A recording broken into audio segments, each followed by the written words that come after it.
Oke, Assalamualaikum warahmatullahi wabarakatuh. Kita ketemu lagi. Kali ini kita akan membahas tentang bagaimana cara menyusun laporan keuangan dengan metode langsung. Di video sebelumnya kita telah membahas bagaimana cara menyusun laporan arus kas dengan metode tidak langsung. Kali ini kita akan membahas tentang bagaimana cara menyusun laporan arus kas dengan metode langsung. Mari kita lihat satu persatu langkah-langkahnya. Jadi, kalau kita ingin di dalam metode langsung ini, gitu ya. Jadi, metode langsung ini adalah metode yang menggunakan pendekatan pada laporan arus kas dari laba rugi. Jadi, yang dipakai adalah di laba ruginya, gitu ya. Jadi, memang dasar kalau bedanya dengan metode tidak langsung, metode langsung itu yang sudah kita bahas itu adalah pendekatannya di neracanya, yang paling banyak data neraca. Nah, di sini yang kita paling banyak adalah kita lihat dari sisi laporan laba ruginya, yaitu dari awal dari mana? Dari penjualan di sini ya. Penjualan itu nanti akan kita dari penjualan ini itu akan kita ketahui berapa penerimaan kas yang diterima dari customer atau dari pelanggan ya.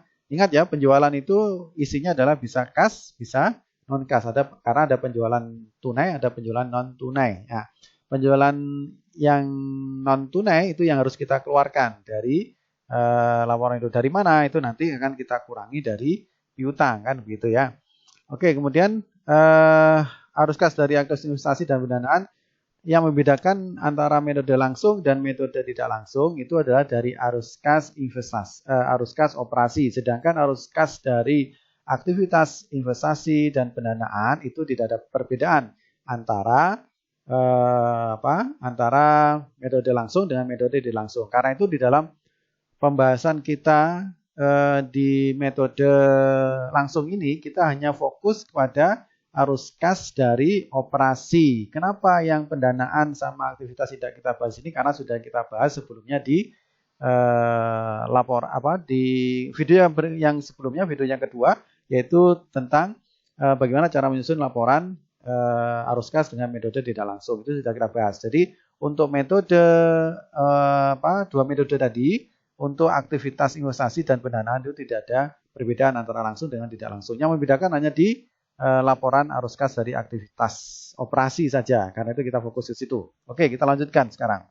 Jadi di dalam metode langsung ini kita awali, kalau metode tidak langsung kita awali dari laporan laba rugi, dari laba netonya, maka di laporan arus kas dengan metode langsung ini kita awali dari mana? Dari penjualannya, ya, dari penjualannya. Maka di sini nanti penjualan itu kan bisa dilakukan secara tunai sama non tunai. Maka nanti itu akan kita bisa mengetahui yang tunai itu kita masukkan, kita akui dalam penerimaan arus kas ini, yaitu penerimaan arus kas yang diterima dari customer. Kemudian yang kedua adalah di pengeluaran. Jadi kalau metode langsung itu adalah penerimaan dari customer kemudian dikurangi dengan biaya-biaya, gitu ya. Itu yang operasional ya. Aktivitas dari operasional. Jadi laporan itu dari penjualan tadi, dari penerimaan kas yang diterima dari customer, kemudian dikurangi dengan pengeluaran biaya operasional, gitu ya. Nah, di sini penerimaan kasnya dari customer itu dari penjualan, ya. Penjualan itu bisa saya katakan tadi, penjualan itu bisa dilakukan tunai sama non tunai. Maka yang kita masukkan adalah penjualan yang tunai, gitu ya. Kemudian yang kedua adalah dari persediaan, ya, persediaan barang yang dijual. Persediaan barang yang dijual itu adalah kita mengeluarkan biaya untuk pengadaan persediaan, gitu ya. Kita bisa mengetahui dari situ. Jadi dari data harga pokok penjualan atau dari barang harga, ya, persediaan barang yang dijual tadi, itu akan kita bisa ketahui berapa sih pengeluaran yang kita keluarkan dari untuk membeli persediaan barang yang mau dijual tadi, gitu ya. Kemudian yang kedua adalah dari aktivitas biaya operasional. Biaya operasional di sini ini yang membedakan dengan metode tidak langsung. Kalau metode langsung itu memakainya adalah dengan beban penyusutan, itu yang dilakukan penyesuaian. Dan di sini beban penyusutan tidak kita lakukan gitu ya, tidak kita pergunakan ya, data penyusutan itu tidak kita gunakan gitu ya. Yang kita gunakan adalah biaya-biaya operasi lainnya selain biaya penyusutan gitu ya. Itu nanti akan menunjukkan berapa biaya yang kita keluarkan untuk aktivitas operasi gitu ya. Kemudian begitu juga dengan keuntungan atau kerugian dari penjualan aset itu tidak kita pakai. Jadi ini yang membedakan ya, membedakan antara metode langsung dengan metode tidak langsung. Kalau metode tidak langsung beban penyusutan dan juga kerugian atau keuntungan itu mempengaruhi yang harus kita sesuaikan. Tapi di sini itu tidak kita pakai, gitu ya. Kemudian yang kita pakai lagi itu adalah kalau ada beban bunga, gitu ya. Yang terakhir itu adalah beban untuk pajak penghasilan, gitu ya. Nah, itu yang akan mempengaruhinya. Jadi data ini pertama adalah data penerimaan kas dari customer itu kita ambilkan dari data penjualan. Kemudian kita kurangi dengan data terkait dengan biaya yang kita keluarkan untuk mengeluarkan persediaan. Ya, itu kita ambilkan dari harga pokok penjualan, gitu ya, atau barang yang dijual, persediaan barang yang dijual tadi. Kemudian dari biaya operasional itu adalah biaya yang terkait dengan biaya operasional, ya, ditambah dengan beban bunga atau yang terakhir juga adalah pajak penghasilan, gitu ya. Ini yang harus kita sesuaikan di dalam laporan arus kas aktivitas operasi gitu ya. Sedangkan untuk arus aktivitas pendanaan sama investasi itu sama dengan metodenya yang ada di metode tidak langsung. Jadi kita bahas di video ini, gitu ya. Oke, kita lanjutkan. Yang pertama adalah kas yang diterima dari pelanggan. Kas yang diterima dari pelanggan ini kita ambilkan dari mana? Yaitu dari data penjualan, ya. Data penjualan ini kalau kita lihat di data penjualan ini, data penjualan, ya. Data penjualan ini kan sifatnya kalau kita ketahui penjualan itu ini kan sifatnya bisa penjualan tunai, ya, tunai, bisa juga penjualan secara kredit. Nah, gitu ya. Jurnalnya kalau kita jurnal kan di dalam kita menyusunnya itu kan jurnalnya adalah debitnya itu adalah piutang kalau kredit, kreditnya adalah penjualan, gitu ya. Atau kalau ini adalah kas, gitu ya, kan begitu. Nah, karena itulah kemudian di sini kalau hubungannya data penjualan ini nanti kita hubungkan dengan apa? Kita hubungkan data penjualan di sini, kita hubungkan dengan apa? Dengan piutang, ya. Kita hubungkan dengan data dengan piutang, gitu ya. Dengan data piutang. Artinya kalau di sini kalau piutangnya itu mengalami penurunan, ya piutangnya mengalami turunan, ya piutangnya turun, ya kalau piutangnya turun berarti ada apa? Ada penjualan tunai, ada penerimaan kas, ya, ada penerimaan kas. Kalau piutangnya turun berarti kas ada penerimaan kas yang masuk, kan itu ya, ada kas yang masuk, gitu ya. Karena itu di sini ditambahkan, ya, ditambahkan. Gitu ya. Tapi kalau ada kenaikan piutang, ya piutangnya ini naik, ya piutang naik, itu berarti penjualannya naik tapi tidak ada penerimaan kas. Ya, karena itulah kemudian kalau ada kenaikan dari piutang itu maka menurunkan harus dikurangkan dari data penjualan ini. Jadi misalkan data penjualan itu, ya data penjualan itu akan dipengaruhi oleh piutangnya. Kalau piutangnya menurun itu berarti ada penerimaan kas yang diterima. Jadi harus ditambahkan di dalam data penjualan.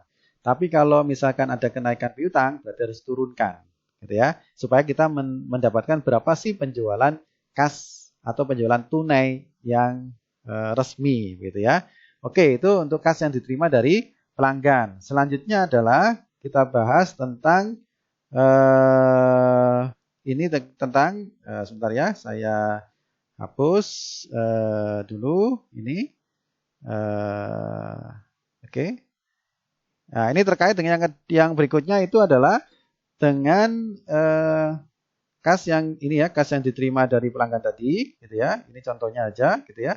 Kalau misalkan ini contohnya dari data ini ya, data penjualannya 1.180.000. Kemudian ternyata piutangnya mengalami kenaikan, ya, mengalami kenaikan sebesar 9.000, mengalami kenaikan sebesar 9.000. Ya, berarti apa? dari data yang 100 dari data penjualan 1180 ini 9.000-nya itu adalah dalam bentuk piutang atau dalam artian penjualan non tunai. Jadi harus dikurangkan di sini gitu ya. Harus dikurangkan supaya ingat ya tujuan kita adalah mencari berapa sih penjualan kasnya gitu ya supaya kita tahu berapa kas yang kita terima dari customer kita gitu ya. Nah, karena di sini piutangnya itu bertambah ya, berarti harus dikurangkan dari sini.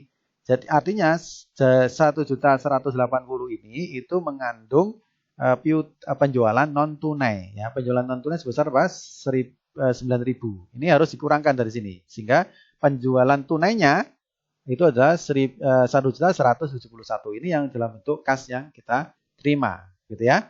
Oke, itu kas yang dari pelanggan gitu ya. Kita lanjutkan sekarang bagaimana untuk kas yang untuk persediaan. Ya, kas untuk persediaan ini itu kita ambilkan dari harga pokoknya, ya, harga pokok penjualan barang atau HPP, ya. Data HPP ini nanti akan dipengaruhi oleh apa? Oleh pertama adalah penurunan atau kenaikan dari inventory. Kenapa begitu? Karena kalau inventory-nya naik, ya, kalau inventory naik berarti ada pengeluaran untuk mendapatkan inventory tadi. Jadi kasnya ditambahkan kan begitu ya. Ini terkait dengan biaya ya. Jadi biayanya ditambahkan. Karena ada tambahan biaya maka biaya ditambahkan gitu ya.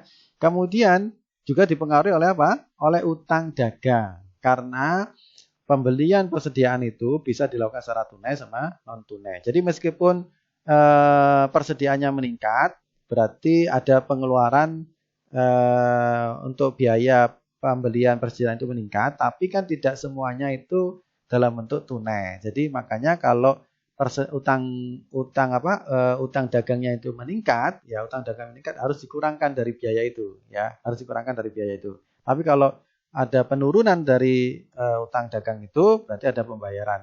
Nah, maka harus ditambahkan dari biaya ini. Kan ini biaya ya. Ini jangan terlepas berbeda dengan metode tidak langsung. Jangan sampai tercampur aduk dengan konsep metode tidak langsung gitu ya. Ini harus dipahami. Ini adalah metode tidak langsung. Ini adalah metode langsung, pendekatannya adalah biaya yang dikeluarkan gitu ya. Jadi dari sini misalkan di sini ada data ya. Ini data di laporan laba ruginya itu harga pokok penjualannya itu 790 ya. Ternyata dari 790 ini 790 biaya yang kita keluarkan. Nah, cuma kita perlu menguji dari 790 ini berapa yang tunai, berapa yang non tunai. Yang non tunai itu yang kita keluarkan. Nah, caranya adalah pertama kita harus mengevaluasi dari persediaannya dulu. Persediaan itu bertambah atau berkurang. Ternyata di sini misalkan persediaannya itu berkurang. Kalau persediaannya itu berkurang, itu berarti ada kalau persediaan itu berkurang berarti ada biaya yang istilahnya biaya yang yang dikurangkan gitu ya, dikurangkan. Maka dikurangkan di sini kalau persediaan itu berkurang, ya turun gitu ya, maka dikurangkan dari biaya ini. Kemudian di sini ada kenaikan utang dagang, kenaikan utang 3.200 gitu ya. Maka kenaikan utang dagang ini karena persediaannya bertambah, ya, persediaan turun, kemudian ada utang dagangnya ini, maka di sini kenaikan dari utang dagang tadi itu harus dikurangkan dari angka 790 ini, gitu ya, supaya kita tahu. Meskipun tadi ya saya katakan ada untuk bisa mengetahui berapa. Kalau ini berarti ada pembelian persediaan yang dilakukan dengan tidak mengeluarkan kas. Berarti harus dikurangkan dari sini ya. Jadi maksudnya adalah 790 ini tidak semuanya dalam bentuk kas. Ada yang non kas, ada yang kas. Jadi, berapa yang kas itu yang kita evaluasi dari persediaannya ini. Jadi di sini dikurangi karena ada penurunan persediaan, gitu ya. Terus kemudian di biayanya kan kalau ini berkurang kan harusnya berkurang karena persediaan itu turun berarti tidak ada penambahan ya. Alias ada penjualan ya, ada penjualan gitu ya. Nah, ini yang ingat ya, ini metode langsung, bukan metode tidak langsung, itu berbeda. Jadi di sini nilainya 785 ini. Oke. Kemudian bagaimana untuk pembayaran kas untuk beban operasi? Ya, beban operasi. Untuk beban operasi itu kita evaluasi dari beban utang ya, utang beban ya. Maksudnya di sini adalah misalkan utang gaji, beban utang gaji gitu ya. Jadi maksudnya di sini adalah beban-beban yang belum terjadi gitu ya. Kenapa begitu? Karena kalau kita lihat di sini, misalkan ini kan kalau kita lihat ya dari jurnal ya, dari jurnal ketika kita menyusun jurnal kita ketika kita menyusun apa istilahnya itu beban dibayar di muka gitu ya. Itu kan biasanya debitnya adalah beban beban dibayar di muka gitu ya. Nanti kreditnya itu adalah kas. Nah, kita kan gini kan. Ketika nanti ini disesuaikan nanti akan jurnalnya adalah ini beban ya, beban operasi, kemudian nanti kreditnya beban dibayar di muka. Karena itu kalau di sini ini kan beban operasi, di sini kan beban operasinya di sini ya, beban operasi berarti. Ini beban operasi. Ya, beban operasi di sini ya. Makanya di sini kalau terjadi penurunan, ya penurunan di sini berarti penurunan. Ya, beban dibayar di muka. Beban dibayar di mukanya turun ya. Beban dibayar di mukanya turun. Ya, kalau turun itu berarti apa? Berubah ke sini. Ya, berubah menjadi beban ya. Berubah menjadi beban. Ya. Karena itu kalau ada penurunan karena terjadi kalau ada beban dibayar di muka itu menjadi penurunan berarti berubah menjadi beban. Berarti apa? Bebannya bertambah, gitu ya. Makanya di sini ditambahkan, bebannya ditambahkan, ya. Kalau ada penurunan, bebannya ditambahkan, gitu ya. Kemudian kalau ada kenaikan, ya kenaikan di sini beban dibayar bukannya dikenaikan seperti ini, ya kas ini seperti ini, berarti kan harus dikurangkan, gitu ya. Karena ada pengurangan kas, ada pengurangan kas di sini ya, kurang kas. Nah, itu asal muasal kenapa ini menjadi seperti ini ya anunya. Itu istilahnya ketika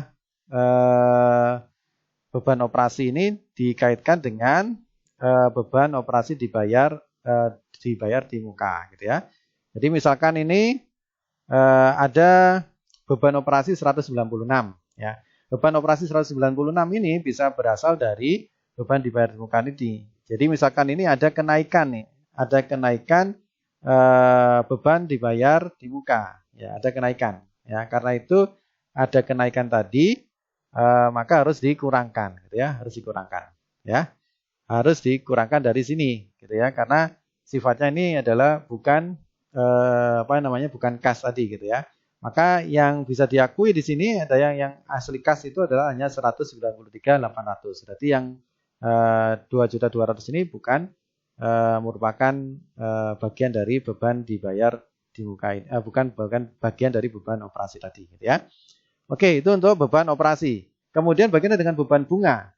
Ya, beban bunga ini itu adalah kalau terjadi kenaikan itu maka akan mengurangi beban utang bukan ini dihubungkan dengan utang bunga, gitu ya.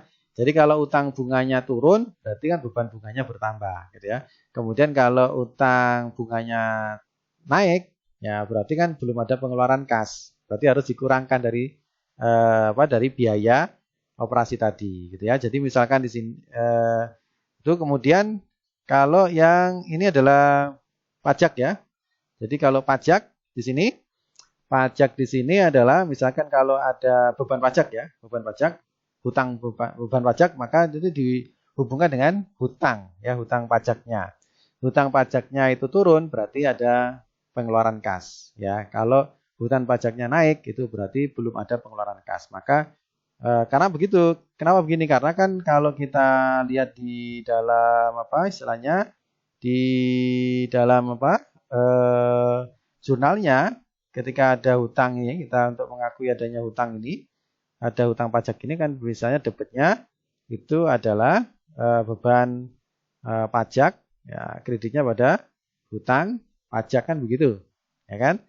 Karena ini kan kalau ketika hutang pajaknya naik itu berarti beban pajaknya naik.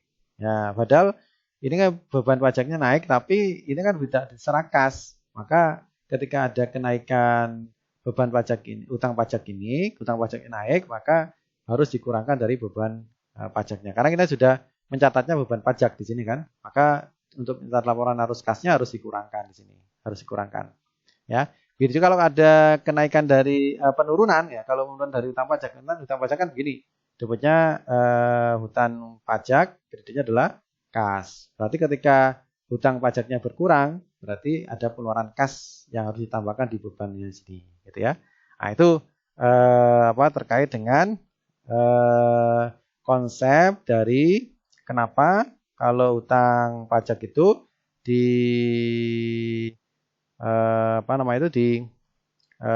disesuaikan dengan hutangnya, gitu ya. Oke, itu untuk hutang terkait dengan beban pengeluaran operasi terkait dengan pajak, gitu ya. Nah, sekarang kita lihat kasusnya, gitu ya.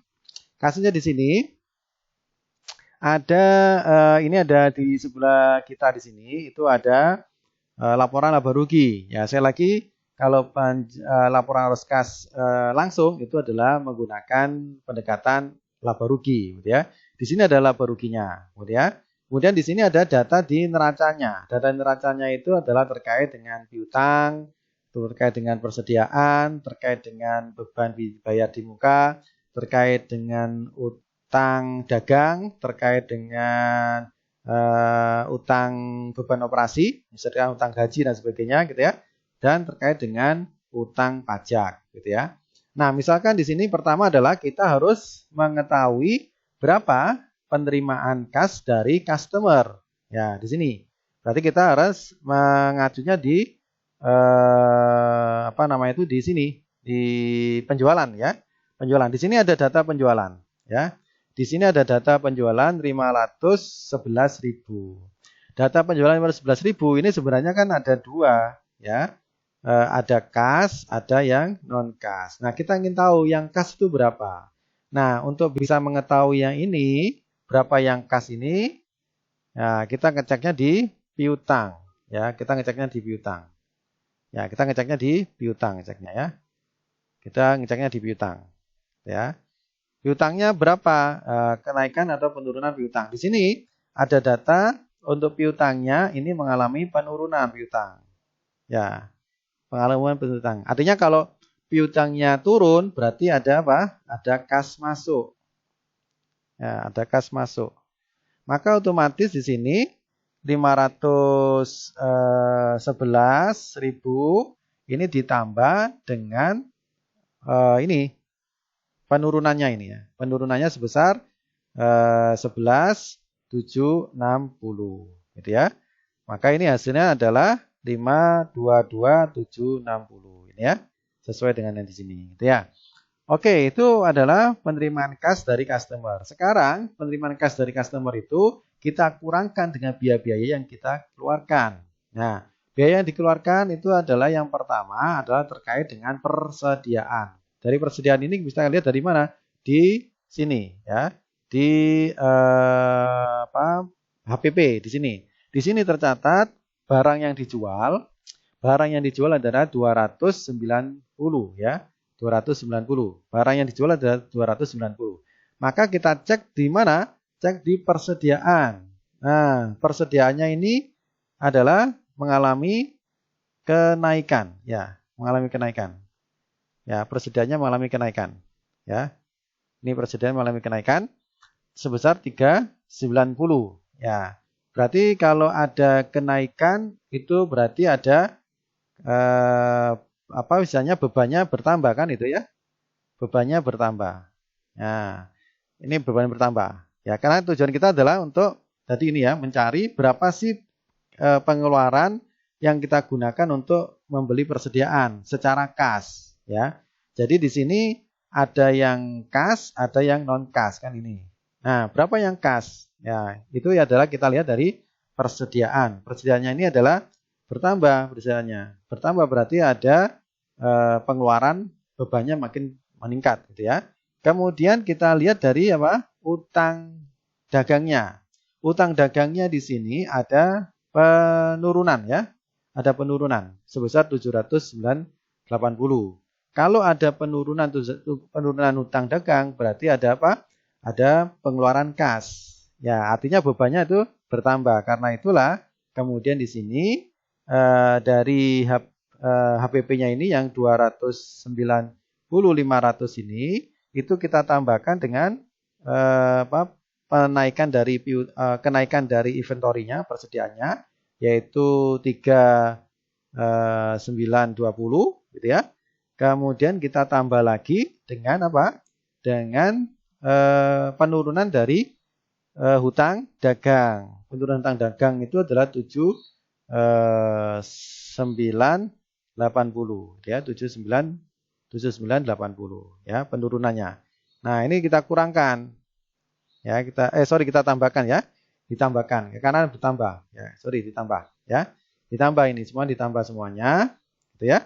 Itu totalnya adalah 302.400 gitu ya. Ini jadi dari 290.500 ini kita sesuaikan. Kita sesuaikan dari apa? Kita lihat dulu persediaannya. Kalau persediaannya itu di sini persediaannya mengalami kenaikan. Kalau kenaikan itu berarti ada pembelian persediaan baru. Berarti kasnya beban untuk persediaan tadi meningkat ya. Pengeluaran untuk itu meningkat. Nah, kemudian kita cek lagi di utang dagangnya. Kalau utang dagangnya ini bertambah, berarti kan dari pembelian 390 tadi itu kan tidak semuanya kas. Tapi ternyata di sini utang dagangnya mengalami penurunan. Artinya kalau mengalami penurunan berarti ada pembayaran atas utang dagangnya tadi, gitu ya. Pembayaran atas pembelian inventorinya tadi. Maka ditambahkan 7980. Totalnya yang dalam bentuk kas, pengeluaran yang dalam bentuk kas adalah 400.000, gitu ya.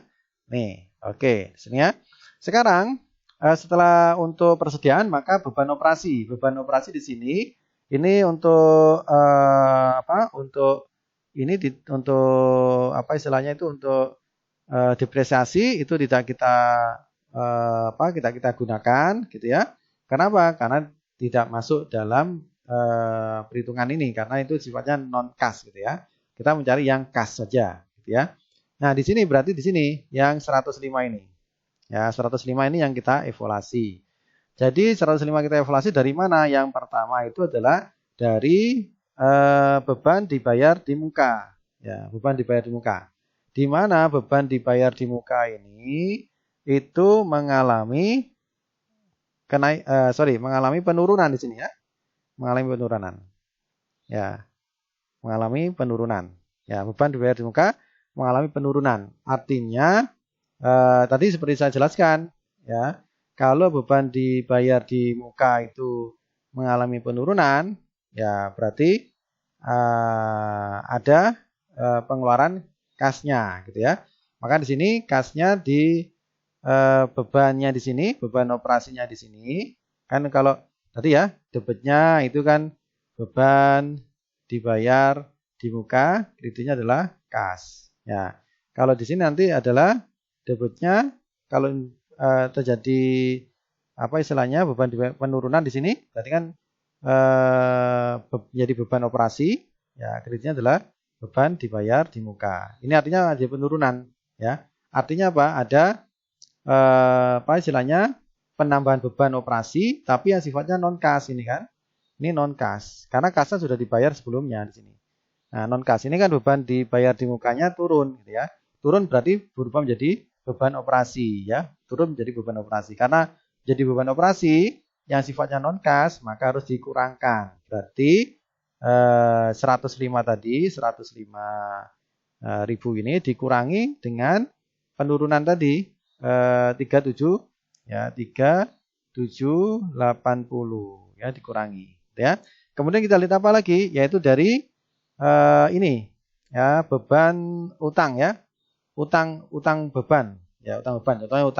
Contohnya adalah utang beban ini beban utang gaji ya, utang apa ya, nantinya untuk operasional ya, utang gitu ya.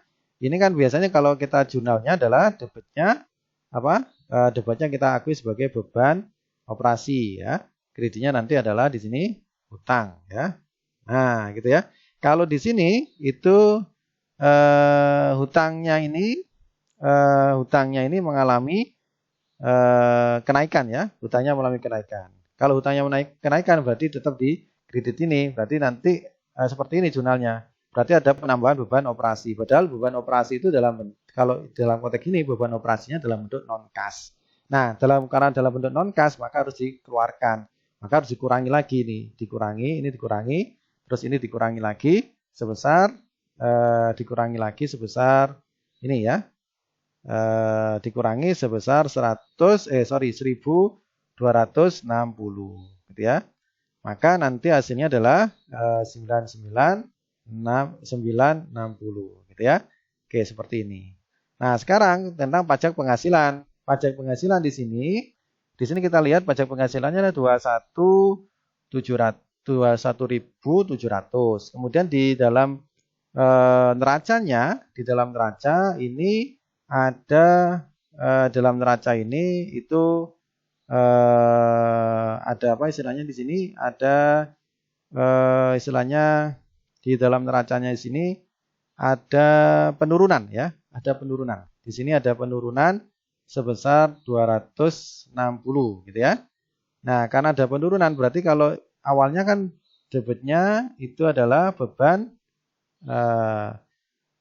ini ya, beban pajak ya, kreditnya adalah hutang pajak gitu ya.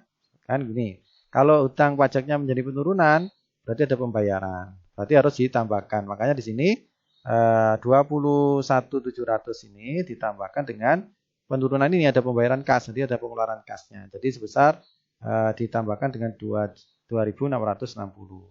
Nah, nanti ini hasilnya adalah 24.360. Sehingga kalau ini dari sini 522.760 ini kemudian dikurangi dengan 302.400 dikurangi dengan 960 dikurangi dengan 24 ini, nanti hasilnya berarti arus kas dari aktivitas operasi adalah sebesar 96040. Oke, saya rasa itu pembahasan kita tentang laporan arus kas.